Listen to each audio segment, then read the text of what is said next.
Now, President Trump is heading down to Georgia today, and he will hold a rally in the conservative stronghold of Dalton to the state's northwest.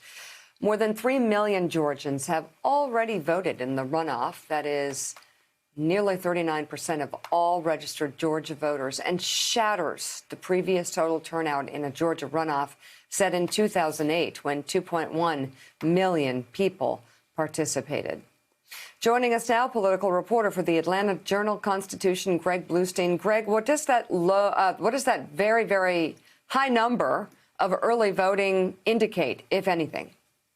Well, first of all, the Georgians understand the stakes of this election, that the $500 million plus on TV ads hasn't gone to waste. But also, it's very good news for Democrats because that number shows that, if you look a little deeper, shows that Democratic strongholds like Metro Atlanta, like predominantly African-American counties in rural Georgia, all have extremely high turnout when compared to the November general election. And there's disproportionately larger numbers of African-American and younger voters who are voting, which are generally in Georgia statewide runoff elections, generally younger and more diverse voters tend to sit these ones out. So it's very good news for Democrats who feel like they've built an early advantage going into Tuesday.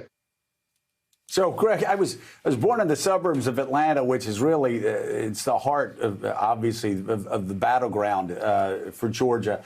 But I spent my early summers up in Dalton, Georgia, at my grandmom's place, and that is most definitely not battleground territory. And the fact that Donald Trump is campaigning there, it seems like I haven't spent a lot of time in battleground territory, because Dalton, Georgia is a lot like Pensacola, Florida, the area that I represented. I mean, it is deep, dark, red Republican. Does this give us any insight on what Republicans think they need to win this race?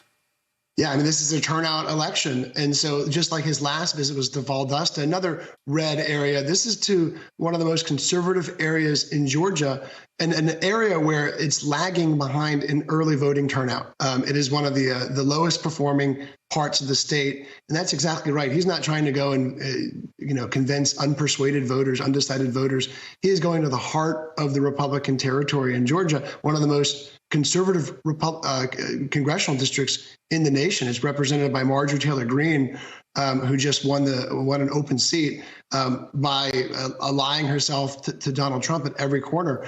Thanks for checking out MSNBC on YouTube, and make sure you subscribe to stay up to date on the day's biggest stories. And you can click on any of the videos around us to watch more from Morning Joe and MSNBC. Thanks so much for watching.